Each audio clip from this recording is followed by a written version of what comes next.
नमस्कार साथियों। तो स्वागत है आपका आपके अपने स्टडी प्लेटफॉर्म पढ़ाई.com पर। तो उम्मीद करता हूँ आप सभी स्वस्थ होंगे, मस्त होंगे और आपकी पढ़ाई बहुत अच्छे से चल रही होगी। तो रोज़ाना की तरह आज ही हम भारत और राजस्थान का करंट अफेयर करने जा रहे हैं। तो आज है 8 मई और 8 मई 2026 के जितने भी मोस्ट इम्पोर्टेंट भारत और राजस्थान से संबंधित जो करंट अफेयर के प्रश्न बनते हैं वो फैक्ट सहित है और जो डेली न्यूज़ एनालिसिस है उसके साथ मैं आपको करवाने जा रहा हूँ। तो सभी साथी एक बार वीडियो को पूरा देखें और बताएं आपको कैसा लगा हमारा कंटेंट और वीडियो। तो चलिए शुरू करते हैं आज की क्लास। आज सबसे पहले करने जा रहे हैं हम भारत का करंट अफेयर। तो भारतीय करंट अफेयर में सबसे पहला तथ्य है एक केट अलायंस शिखर सम्मेलन है। तो उसके संबंधी में बात करते हैं। तो भारत 1 से 2 जून 2026 को अंतर्राष्ट्रीय बिग केट अलायंस शिखर सम्मेलन की मेजबानी करेगा। शिखर सम्मेलन का आयोजन होगा नई दिल्ली में। केंद्रीय पर्यावरण, वन एवं जलवायु परिवर्तन मंत्री भूपेंद्र यादव ने प्रथम IBCA शिखर सम्मेलन 2026 की वेबसाइट और लोगो का शुभारंभ किया है। इस अवसर पर शिखर सम्मेलन की एक प्रचार फिल्म भी जारी की गई। IBCA एक अंतर सरकारी अंतर्राष्ट्रीय संगठन है जिसका मुख्यालय भारत में स्थित है। इसका उद्देश्य दुनिया की 7 बड़ी बिल्लियों का संरक्षण करना, जिसमें हैं शेर, बाघ, तेंदुआ, हिम तेंदुआ, चीता, जैगुआर और प्यूमा। तो इनकी संख्या है निरंतर शिकार के कारण गिरती जा रही है। तो इनका संरक्षण करना इस सम्मेलन का मुख्य उद्देश्य रहेगा। तो बिग कैट अलायंस शिखर सम्मेलन की मेजबानी भारत अब करने जा रहा है। आगे बात करें तो वर्तमान का सबसे चर्चित मुद्दा है कौन सा? जनगणना। तो जनगणना के लिए मैं एक स्पेशल शॉर्ट वीडियो भी लेकर आ रहा हूं, तो सभी साथी ज़रूर देखें उसे।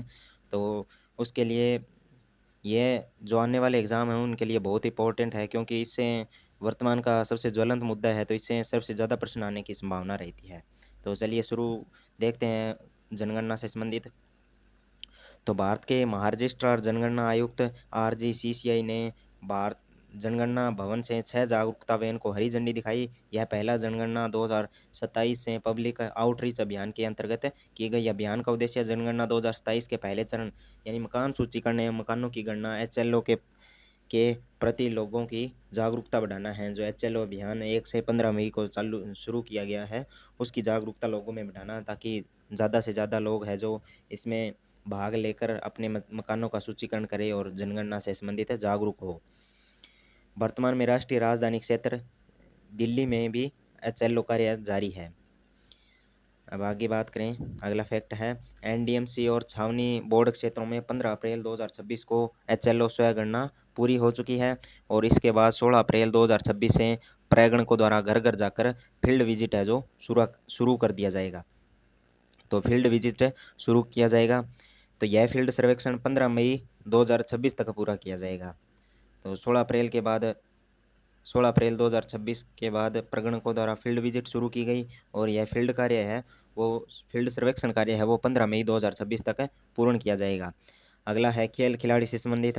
तो 22वीं राष्ट्रीय राष्ट्रमंडल टेबल टेनिस चैंपियनशिप 2026 का आयोजन दिल्ली में किया जाएगा। यह टूर्नामेंट 27 जुलाई से 2 अगस्त 2026 तक त्यागराज स्टेडियम में आयोजित होगा, जिसमें 35 से अधिक देशों के खिलाड़ी हैं जो हिस्सा लेने वाले हैं। आयोजक दिल्ली सरकार और भारतीय टेबल टेनिस महासंघ TTFI संयुक्त रूप से इसके आयोजन करने जा रहे हैं।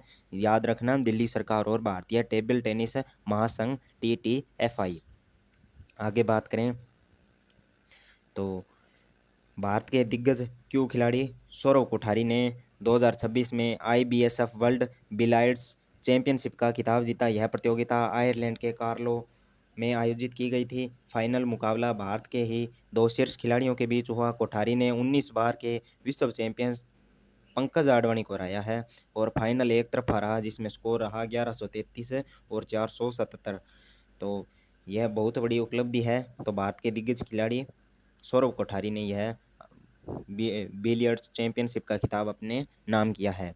आगे बात करें तो दिल्ली के जो GD गोयनका पब्लिक स्कूल की विज्ञान शिक्षिका सुमा मंडल है, उनको 2026 कैम्ब्रिज डेडिकेटेड टीचर अवार्ड्स में दक्षिण एशिया क्षेत्र की क्षेत्रीय विजेता घोषित किया गया है। अवार्ड कैम्ब्रिज यूनिवर्सिटी प्रेस एवं असेसमेंट द्वारा यह अवार्ड है जो दिया गया है उन्हें जलवायु शिक्षा एवं उनके प्रति समर्पण, जो जलवायु शिक्षा है प्रति उनके समर्पण के लिए इनको सोमा मंडल जी को सम्मानित किया गया है।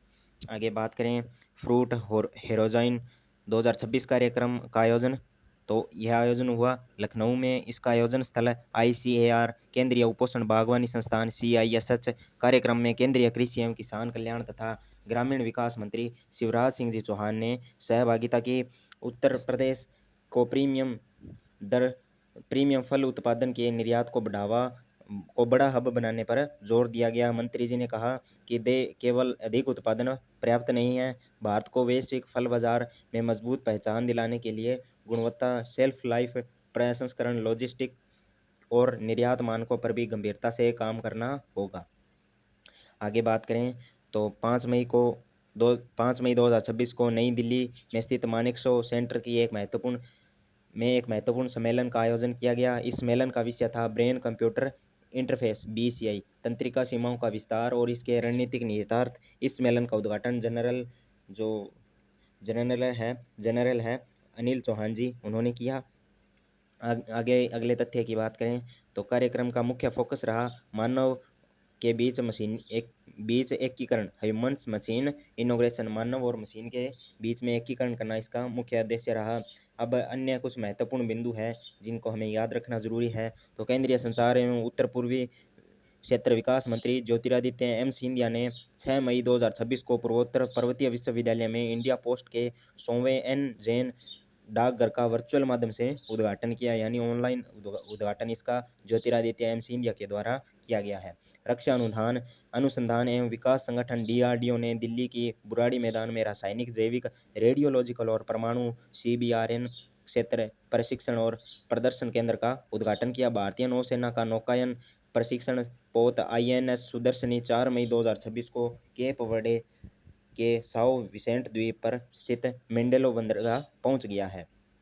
अब बात करें अन्य महत्वपूर्ण प्रश्न या रिवीजन प्रश्न की बात करें, इनमें दो तीन अन्य महत्वपूर्ण जो प्रश्न वो भी डाले जाते हैं ताकि जो एक दो प्रश्न रह जाते हैं करंट के उनका भी हम अच्छे से अध्ययन कर सकें, ताकि अगर एग्जामिनर कहीं से पूछे तो हमें उत्तर आना चाहिए।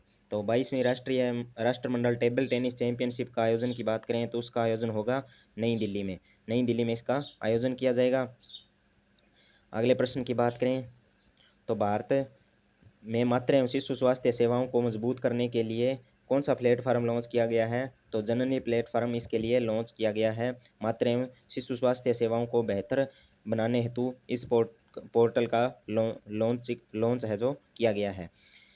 तो अगला प्रश्न है किस भारतीय को कैम्ब्रिज डेडिकेटेड टीचर अवार्ड 2026 में दक्षिण एशिया क्षेत्रीय खिताब से सम्मानित किया गया? तो सोमा मंडल जो दिल्ली की एक स्कूल की अध्यापिका है। सोमा मंडल कैम्ब्रिज डेडिकेटेड टीचर अवार्ड के दक्षिण एशिया क्षेत्रीय खिताब से सम्मानित किया गया है। आगे बात करें तो जेरेमिया मानेले किस देश के प्रधानमंत्री थी जिन्होंने हाल ही में पद से हटाया गया है जिनको? तो सोलोमन आइलैंड्स की प्रधानमंत्री थी जेरेमिया मानेले, इनको हाल ही में पद से हटा दिया गया है। अगले प्रश्न की बात करें, भारत के पहले स्पेस टेक यूनिकॉर्न कंपनी कौन बनी है? तो स्काई रूट एरोस्पेस है जो भारत की पहली स्पेस टेक यूनिकॉर्न कंपनी बनी है। स्काई रूट एरोस्पेस भारत की पहली स्पेस टेक यूनिकॉर्न कंपनी बनी। तो 7 मई 2026 को रविंद्रनाथ टैगोर जी की कौन सी जयंती मनाएगी? तो 165वीं जयंती है वो रविंद्रनाथ जी टैगोर की मनाई गई। अगला प्रश्न, 7 मई 2026 को सीमा सड़क संगठन यानी BRO का कौन सा स्थापना दिवस था? तो 7 मई 2026 को BRO का 67वां स्थापना दिवस था। भारत को और किसने लगभग 169 करोड़ रुपए की EV बैटरी रिसाइकलिंग पहल शुरू की है? तो यूरोपियन यूनियन है, उसने इलेक्ट्रॉनिक जो बैटरी होती है उनकी रिसाइकलिंग शुरू कर दी है। इलेक्ट्रॉनिक व्हीकल है उनकी बैटरियों की रिसाइकलिंग अब करने लगे हैं, इसके लिए एक पहल जारी की है।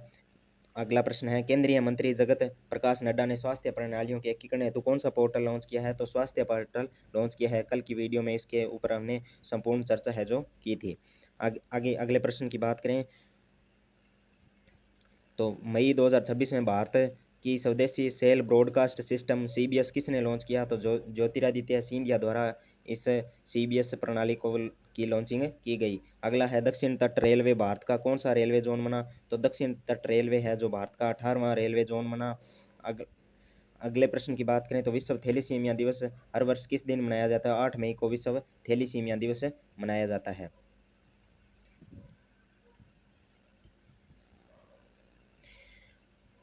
अब आगे बात करें तो राजस्थान करंट अफेयर। तो राजस्थान करंट अफेयर का पहला प्रश्न है, राजस्थान में रूफटॉप सौर ऊर्जा के क्षेत्र में जयपुर विद्युत वितरण यानी जयपुर डिस्कॉम ने एक बड़ी उपलब्धि हासिल की है।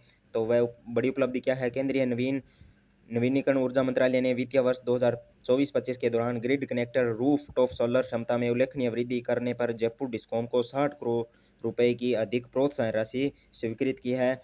यह अब तक की सबसे अधिक प्रोत्साहन राशि है जो जयपुर डिस्कॉम को रूफटॉप और सौर ऊर्जा विस्तार के लिए प्राप्त हुई है। यानी जयपुर डिस्कॉम द्वारा जो सौर ऊर्जा है उसका विस्तार किया गया, इसलिए इसे 60 करोड़ रुपए की प्रोत्साहन राशि है जो स्वीकृत इसके लिए की गई है।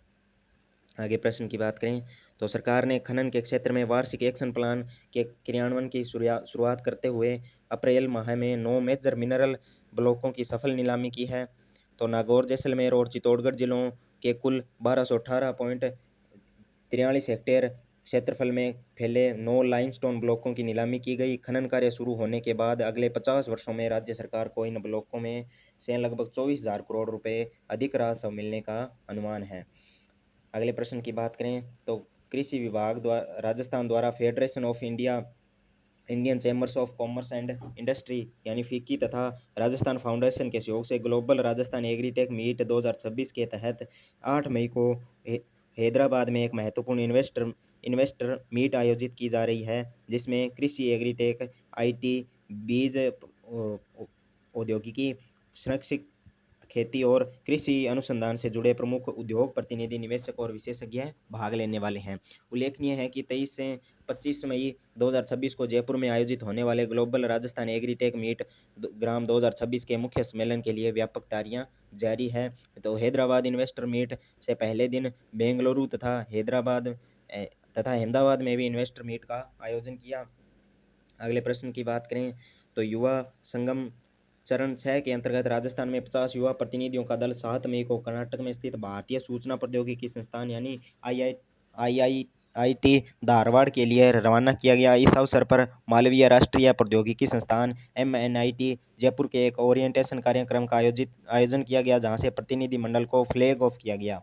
यह यात्रा 8 से 15 मई तक चलेगी, जिसमें प्रतिभागी शैक्षिक और सांस्कृतिक आदान प्रदान गतिविधियों में भाग लेंगे। कार्यक्रम एक भारत श्रेष्ठ ईबीएसबी पहल के तहत आयोजित किया जा रहा है, जिसका उद्देश्य युवाओं के बीच राष्ट्रीय एकता और आपसी समझ को बढ़ावा देना। यात्रा के दौरान प्रतिभागी 5P थीम, पर्यटन, परंपरा, प्रगति, प्रौद्योगिकी और पीपल टू पीपल कनेक्ट के तहत विभिन्न गतिविधियों में भाग लेने वाले हैं। अगले तथ्य की बात करें तो राजस्थान रॉयल्स ने घोषणा की है कि 9 मई को गुजरात टाइटंस के खिलाफ होने वाले घरेलू मैच फ्रेंचाइजी का पिंक प्रॉमिस मैच होगा। यह विशेष मुकाबला है जो अब अपने तीसरे वर्ष में प्रवेश कर चुका है। राजस्थान फाउंडेशन यानी आरआरएफ द्वारा संचालित यह पहल महिलाओं के नेतृत्व में होने वाले परिवर्तन दिशा राजस्थान रॉयल्स की एक प्रतिबद्धता को और मजबूत करती है। राजस्थान रॉयल्स की सामुदायिक पहलों का महत्वपूर्ण हिस्सा बन चुका है। यह मैच टीम को उनकी ऑल पिंक जर्सी में मैदान में उतरते हुए देखेगा, जो महिलाओं के नेतृत्व वाले बदलाव एवं के प्रति उनकी निरंतर निष्ठा का प्रतीक है। तो ये थे राजस्थान करंट अफेयर के महत्वपूर्ण प्रश्न। अब करते हैं हम जो डेली न्यूज़ है उनका एनालिसिस। सबसे पहले हम इसमें करेंगे जो डेली सूजस अपडेट जारी होती है उसके प्रश्न। तो एक पेड़ एक माह के नाम अभियान के तहत 2026 में राजस्थान सरकार ने कुल कितने पौधे लगाने का निर्णय लिया है? तो 10 करोड़ का लक्ष्य सरकार द्वारा निर्धारित किया गया है। राजस्थान सरकार द्वारा पर्यटन स्थलों को पारदर्शी एवं कैशलेस टिकटिंग के लिए विकसित किए गए OBMS का पूर्ण रूप क्या है? Online booking management system. अगला है प्रधानमंत्री आवास योजना ग्रामीण के तहत राजस्थान में अब तक कुल कितने पक्के मकानों का निर्माण पूर्ण हो चुका है? तो 19 लाख से अधिक मकान है जो बना दिए गए हैं। आपको यह बताना है कि लक्ष्य कितना रखा गया है। कुल लक्ष्य बताना है। इन पक्के मकानों का निर्माण का लक्ष्य कितना रखा गया है, आपको कल की वीडियो में बताया गया है। तो राजस्थान सरकार की स्वयं सिद्धा आश्रम योजना का मुख्य उद्देश्य बुजुर्गों और निराश्रितों को सम्मानजनक आश्रय सहायता देना। अगला है पंचगौरव योजना में एक जिला एक खेल के तहत बूंदी जिले का खेल कौन सा है, तो कबड्डी है बूंदी जिले का खेल। पंचगौरव योजना में एक जिला एक खेल के तहत बूंदी का कबड्डी जो है एक खेल है।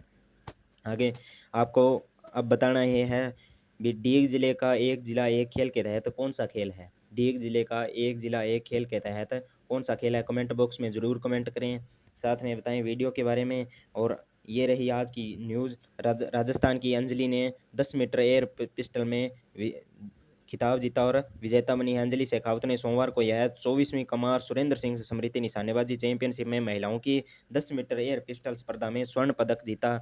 ये हम इसका संपूर्ण जो एनालिसिस है हम कल की वीडियो में कर चुके हैं।